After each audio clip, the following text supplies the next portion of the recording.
மனசாச்சே மனசாட்சிடா. நாம் இந்த வீடியோவில் என்ன பற்றி பார்க்க போகிறோம்னா தக் லைஃப் ரிவ்யூ. இப்போ தான் பார்த்துட்டு வந்தேன் தக் லைஃபு. படம் வந்து மிக்சடு தான்ங்க, ஓப்பனாக சொல்லிடுறேன். எனக்கு நிறைய பிடிக்காத சீன்ஸ்லாம் எடுத்து வச்சுருந்தாங்க படத்தில். ரொம்ப எக்ஸ்பெக்டேஷனோட மணிரத்னம் சார் படம்னா ஒரு காவியம் அப்படின்னு போனேன்.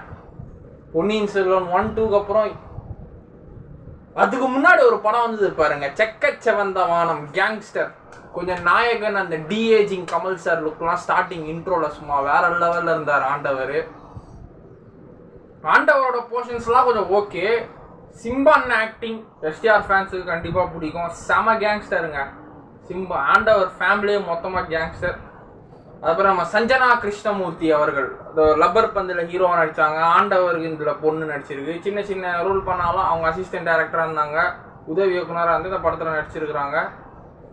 அவங்களுக்கு ஒரு நல்ல ஹீரோயினாக எதிர்காலம் வாய்ப்பு இருக்குது. த்ரிஷா மேடம் ஏன்டா இப்படி பண்ணிட்டீங்க டே? ஜெஸ்ஸி கார்த்திக் ரொமான்டிக் பேரில் இருந்தவங்கள கடைசியில் மும்பையில் அந்த சீட்டு கட்டு கசினோ ராயல் ஃபேன் கிளப்பில் பெல்லி டான்ஸ் ஆடுற மாதிரி ஆகிட்டிங்கடா த்ரிஷாவடே. ஆண்டவர் அதில் மயங்கி த்ரிஷா மேடம்க்கு ஒரு வாழ்க்கை கொடுக்குறாரு. அதே தான் செக்க சவந்த வானத்தில் என்ன அரவிந்த் சாமி அதித்தி ராவ் எப்படி வச்சிருக்காரோ அதே மாதிரி ஆண்டவர் த்ரிஷாவை ட்ரைலர்லேயே நான் கண்டுபிடிச்சிட்டேன். எல்லாருமே கண்டுபிடிச்சிருப்பாங்க ட்ரைலரில். Madam I am your only Adam. So இது சொல்லுவார் பாருங்க, அதுலேயே எல்லாம் கண்டுபிடிச்சிட்டேன். திடீர்னு ஆண்டவர் ஜெயிலுக்கு போறாரு.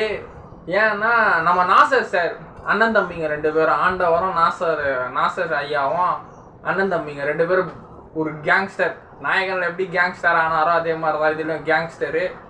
மும்பையில் அது மும்பை, இது டெல்லி. ஒரு சேஞ்சுக்கு நாயகன்லாம் மும்பையில் கேங்ஸ்டராக இருப்பார், இதில் வந்து டெல்லியில் கேங்ஸ்டர். பழைய டெல்லி அப்புறம் புது டெல்லி. ஸோ எஸ்டிஆர் அண்ணன் வந்து அவங்க அப்பா வந்து ஒரு பேப்பர் போடுவார் அந்த டெல்லியில் இருக்கிற லோக்கல் ஏரியாவில். இது மாதிரி இவங்க ரவுடிங்க இருக்கிறாங்க, போலீஸ்காரங்க வந்து இவங்களை என்கவுண்டரில் போட்டு தள்ளும் பிளானு. அப்போ தான் எஸ்கேப் ஆகும். இவங்க போலீஸ்கிட்டேருந்து தப்பிக்கணும்னால பேப்பர்காரன் போட்டு தள்ளணும். பேப்பர்காரன் தான் நம்ம எஸ்டிஆர் அண்ணனோட ஒரிஜினல் அப்பா. ஸோ பேப்பர்காரனை போட்டு தள்ளிட்டு வரும்போது எஸ்டிஆர் அண்ணன் அவங்க அப்பா இறந்துட்டு பார்க்கும்போது அவருக்கு ஒரு தங்கச்சி. அந்த தங்கச்சி யாருன்னா நம்ம ஐஸ்வர்யா லக்ஷ்மி. கிளைமேக்ஸில் தான் அது தெரியுது. ஐஸ்வர்யா லக்ஷ்மி நடிச்சுக்கிறாங்கல்ல, அவங்க தான் ஒரிஜினல் தங்கச்சி. கிளைமேக்ஸில் தெரியுது. அது தெரிய வரும்போது என் உயிரை தான்டா நீ காப்பாற்ற. சின்ன பையனை வச்சு ஆண்டவர் தப்பிச்சுடுவார் போலீஸ்காரங்கிட்டேருந்து. அதுதான் நம்ம எஸ்டிஆர் சின்ன பையன். அவர் வச்சு தப்பி நீ தாண்டா என் உயிரை காப்பாற்றல, உங்கள் அப்பாவும் இறந்துட்டாரு, இனிமேல் நான் தாண்டா உன்னை பார்த்துக்க போகிறேன்னு சொல்லிட்டு எஸ்டிஆரை தத்து பிள்ளையா வளர்த்து சொந்த பிள்ளை மாதிரி வளர்த்து கடைசியில் அவரும் கேங்ஸ்டர் ஆகி அவரும் கெடுத்து குட்டி சவராகிட்டாரு.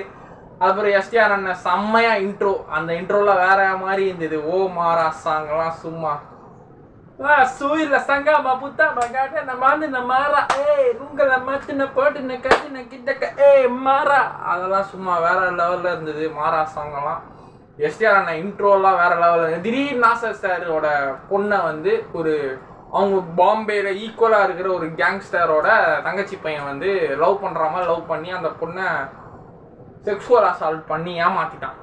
ஸோ அந்த பொண்ணு அந்த அவமானம் தாங்க முடியாமல் சூசைட் பண்ணிச்சு, கீழே வந்துச்சு. என்னை ஏமாத்திட்டான். நான் என்கிட்ட உடனே ஆண்டவர் ரிவெஞ்ச் எடுத்து சும்மா டமால்னு சுடுவார். அதுக்கப்புறம் அந்த இவங்களுக்கு ஈக்குவலாக இருக்கிற நம்ம வடக்கன் வில்லன் வந்து அரசியலுக்கு போகிறான், இனிமேல் மொத்த டானியை நீயே பார்த்துக்கோ அப்படின்னு சொல்லிட்டு ஆண்டவர்கிட்ட கட்டளை இடுறாங்க. ஆண்டவர்கிட்டயும் நாசர்கிட்டயும் சிம்புக்கிட்டயும். திடீர்னு ஆண்டவர் வந்து அந்த பையனை போட்டு தள்ளிட்டார்ல, இப்போ என் வீட்டு பொண்ணை ஏமாத்தி அந்த கேங்ஸ்டரோட பையனை. ஒரு ஆண்டவர் ஜெயிலுக்கு போறாரு. ஜெயிலுக்கு போயிட்டு வந்தவொடனே இந்த நாசர் தான் மிகப்பெரிய வில்லன் சகுனி. ஆக்சுவலாக நாசர் தான் சிம்போட அப்பாவை கொண்டு இருப்பார் சைல்டுஹுட்ல.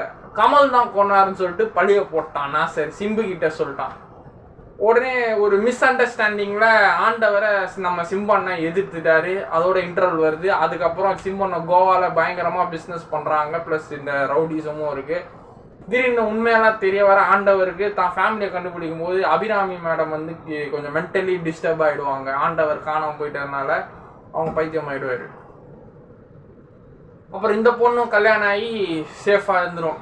ஆண்டவர் வீட்டில் வேலை செய்கிற தெரிஞ்ச ஒரு அடியாள் குமாஸ்தாவோட பையனை ஆண்டவர் நம்ம சஞ்சனா லவ் பண்ணி கல்யாணம் பண்ணி சரி ஆண்டவர் ஜாதி கீதிலாம் பார்க்காம கேஸ்ட்டு பார்க்காம நல்லபடியாக நடத்தி வச்சிருவார் லவ் பண்ணுற ஒரே காரணத்துக்காக. இப்படிலாம் நடந்து கடைசியில் மிஸ் அண்டர்ஸ்டாண்டிங் கடைசியில் கிளைமேக்ஸில் தெரிய வருது என் தலைவனை மறுபடியும் கொண்டுட்டீங்களா. செக்கச்சவந்த வானத்தில் தான் அக்யூஸ்டாக இருந்தார், இதுலையாவது திருந்தி ஒரு வாய்ப்பு கொடுத்துருக்கலாம். மறுபடியும் அந்த இன்னொரு வில்லை என் தம்பியை கொண்டாலாம் அந்த வடக்கம் வில்லம் வந்துட்டு அம்முன்னு போட்டு தரலாம். அவன் அண்ணங்காரன் சின்ன பையன் கூட பார்க்காம என் தம்பி ஏன் உன் தம்பி தப்பு பண்ணான்டா, ஒரு பொண்ணை நீ ஏன் பண்ணியிருக்கடா, இதான்டா தண்டனை. இந்த மாதிரி தண்டனை தான் ரியல் லைஃப்லையும் கொடுக்கணும். பொண்ணு விருப்பம் இல்லாமல் பொண்ணை தொட்டா கேட்டான், இதுதான் தண்டனை. ஓகேவா? அதுக்கு அண்ணங்காரம் என்ன கேட்டா ஏன் உங்களுக்குலாம் பொண்ணுங்க கருப்புலாம் அவ்வளோ இலக்காரமாக போச்சா.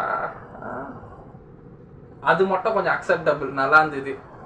மற்றபடி எனக்கு ரொம்ப டிசப்பாயின்மெண்ட்டுங்க.